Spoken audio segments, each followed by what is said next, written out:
मेरा टॉपिक है AIIMS and objective of teaching of English, यानी कि इंग्लिश सीखने के बाद हमें क्या क्या वांछित परिवर्तन हमें आते हैं। तो इसमें लिखा है the aims of teaching English includes the following.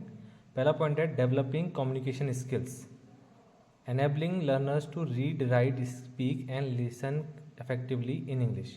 इसका अर्थ है कि इंग्लिश सीखने का एक मेन उद्देश्य या मेन एम यह है कि हमें जो 4 बेसिक स्किल्स होते हैं, listening, speaking, reading and writing, वो डेवलप हो सके। हम जब कोई भी कंटेंट इंग्लिश में पढ़ते हैं या हम कोई भी कंटेंट जब इंग्लिश में सुनते हैं तो हमें उसकी मीनिंग पता हो और हम उसमें अंडरस्टैंड करने के बाद उसको अच्छे तरीके से उसका रिप्लाई कर पाएँ और इंग्लिश में लिखी हुई चीज़ों को पढ़ पाएँ और उसको बोल पाएँ। सेकेंड पॉइंट है enhancing vocabulary and grammar, build a strong foundation in English grammar, sentence structure and vocabulary for accurate and fluent expressions. जब हम इंग्लिश पढ़ते हैं, जब हम इंग्लिश की कई सारी बुक्स पढ़ते हैं तो उससे हमारी वोकेबलरी इन्हांस होती है। कुछ एक्टिव वोकेबलरी होती है जो हम डे टू डे लाइफ में हम उसे यूज़ करते हैं, और कुछ पैसिव वोकेबलरी होती है जो कि डे टू डे लाइफ में तो यूज़ नहीं होती है, लेकिन उसे हम जब कुछ लेटर्स या कुछ अलग लेटर्स या उन चीज़ों में उसका यूज़ होता है। थर्ड पॉइंट है promoting reading comprehension, teaching students to understand, analyse and interpret written text in English. Fourth point है encouraging creative expressions, inspire learners to use English creatively in story telling, poetry and other form of literature. इस पॉइंट में हम बच्चों को story लिखने के लिए या स्टोरी टेलिंग के लिए इंकरेज कर सकते हैं कि आप अपने आसपास की चीज़ों से रिलेटेड कोई स्टोरी लिखिए या फिर कोई पोएम लिखिए, या कोई आधी, अगर हम उनको कोई आधी स्टोरी लिख के दे दें और बाकी स्टोरी उनको कंप्लीट करने के लिए दें, तो इस तरह की एक्टिविटी इसमें हम कराई जा सकती है। नेक्स्ट पॉइंट है बिल्डिंग कॉन्फिडेंस इन इंग्लिश, तो helping learners overcome language barrier and use English confidently in different situations.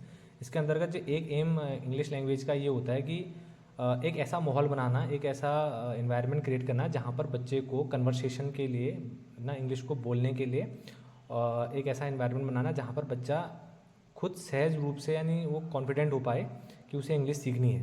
जिससे एक ऐसा इन्वायरमेंट मिले जहाँ पर वो केवल इंग्लिश को बोलना भी सीखे, लिखना भी सीखे, चारों स्किल्स का उसका डेवलपमेंट हो। सिक्स्थ पॉइंट है appreciating literature, introducing students to English literature, promoting an understanding and appreciation of diverse cultures and perspectives. और लास्ट पॉइंट है improving writing skills, guiding students to express their thoughts clearly and effectively through written English, focusing on structure, coherence and creativity. अब next topic है objectives of teaching English. इसमें पहला objective जो होता है वो होता है listening skills, to develop the ability to understand spoken English in various context, to enable students to follow instructions and grasp key points from audio material. इसका मतलब ये है कि जो ऑब्जेक्टिव है टीचिंग स्किल्स का वो ये है कि बच्चे की लिसनिंग स्किल्स को हम डेवलप करें और वो वेरियस कॉन्टेक्स्ट में जो बात की जा रही है इंग्लिश में उसका मीनिंग वो समझ पाए, क्योंकि अलग अलग कॉन्टेक्स्ट में बात की जाती है। कभी किसी को हम किसी बात के लिए हिंट देते हैं, या कभी हम किसी चीज़ को डांटते हैं तो हम उसको अलग फॉर्म में बोलते हैं, तो उसमें अलग अलग प्रकार की अलग अलग वेरियस कॉन्टेक्स्ट में जब भी कोई इंग्लिश बोली जाती है तो उसका मीनिंग वो समझ पाए। दूसरा है speaking skills, to encourage confidence in speaking English fluently and accurately, to improve pronunciation, intonation and conversation abilities. ये तभी पॉसिबल होगा जब हम एक ऐसा इन्वायरमेंट क्रिएट करेंगे बच्चे के लिए जहाँ पर सभी लोग इंग्लिश बोल रहे हों।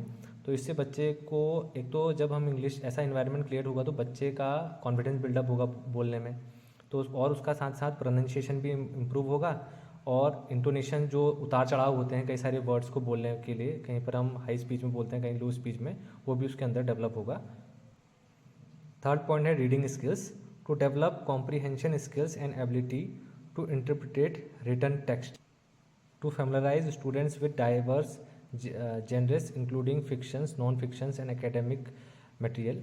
जब हम कोई भी फिक्शन पढ़ते हैं, पोइट्री पढ़ते हैं या फिर कोई भी स्टोरी पढ़ते हैं तो बच्चा उस पोइट्री को पढ़ने के बाद या फिर उस स्टोरी को पढ़ने के बाद या उस फिक्शन को पढ़ने के बाद उसका अर्थ निकाल पाए और उसे अपने शब्दों में उसे इंटरप्रेट कर पाए, यही इस स्किल के अंदर आएगा। फोर्थ स्किल है writing skill, to enable students to express their thoughts effectively in written form, to teach correct use of grammar, punctuation and style for different types of writing. इस skill के अंतर्गत बच्चा अपने words में या अपने ideas में अपने आइडियाज़ को एक्सप्रेस कर पाए, और जब वो एक्सप्रेस करता है तो जो वो चीज़ लिख रहा है तो ग्रामेटिकली करेक्ट हो, और जो पंक्चुएशन मार्क्स हैं वो जैसे हम लेटर लिखते हैं ऐसे लिखते हैं, रिपोर्ट लिखते हैं, तो उसके अकॉर्डिंग वो उसे लिखने में सक्षम हो।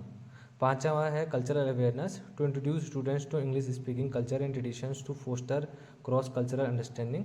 और सिक्स पॉइंट है critical and creative thinking, to encourage student to analyse, evaluate and express opinions on thoughts in English. यानी कोई भी हम स्टोरी पढ़ते हैं या कोई भी हमने फिक्शन पढ़ा या पोइट्री पढ़ी या कोई भी हमने केस स्टडी पढ़ी, तो उसके बाद बच्चा उस चीज़ को खुद एनालाइज कर पाए, उसके पॉजिटिव और नेगेटिव पॉइंट्स को वो इवेल्युएट कर पाए, और उसने क्या सीखा उसके अकॉर्डिंग उसने क्या सीखा या उसके अकॉर्डिंग क्या होना चाहिए, यानी उसका खुद का जो उसके अंदर एक तरीके से प्रॉब्लम सॉल्विंग एबिलिटी या फिर हम कहें कि निष्कर्ष निकालने की क्षमता इससे विकसित होती है।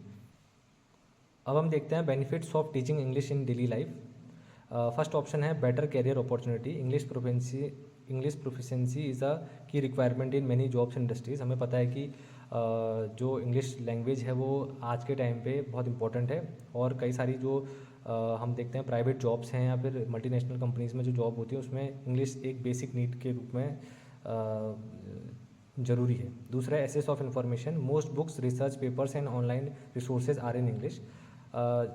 जब भी हम कोई बुक्स पढ़ते हैं तो ज़्यादातर जो बुक्स होती हैं, जो ऑथेंटिक बुक्स होती हैं, वो इंग्लिश लैंग्वेज में ही हमें प्रोवाइड होती है, और ऑनलाइन रिसोर्सेज भी हम देखते हैं तो उसमें भी ऑनलाइन रिसोर्सेज में भी ज़्यादातर कंटेंट हमें इंग्लिश लैंग्वेज में ही मिलता है। इसलिए अगर हमें ज़्यादा इन्फॉर्मेशन ग्रैस्प करनी है तो उसके लिए हमें इंग्लिश आना ज़रूरी है।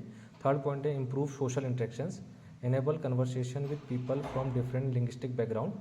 अगर हमें अदर कंट्रीज़ में या इंडिया में ही हम देखें कि इतनी डाइवर्स कंट्री है जहाँ अलग अलग लैंग्वेज बोली जाती है, तो अलग अलग एरियाज़ में अलग अलग लैंग्वेज बोली जाती है, तो इंग्लिश एक एज अ कनेक्टिंग लैंग्वेज हम यूज़ करते हैं। अगर हम नॉर्थ इंडिया की बात करें तो हम यहाँ पर इंग्लिश, नॉर्थ इंडिया है, साउथ इंडिया है, नॉर्थ ईस्ट इंडिया है, या फिर अदर कंट्रीज़ की भी बात करें तो उनको एक तरह से इंटरकनेक्ट करने के लिए इंग्लिश एक कनेक्टिंग लैंग्वेज के रूप में काम करती है। फिर है education and higher studies, many top universities use English as a medium of instructions, opening up more learning opportunity. अगर हमें हायर एजुकेशन की बात करें या फिर हमें हायर एजुकेशन करना, तो हायर एजुकेशन भी इंग्लिश मीडियम में ही होती है।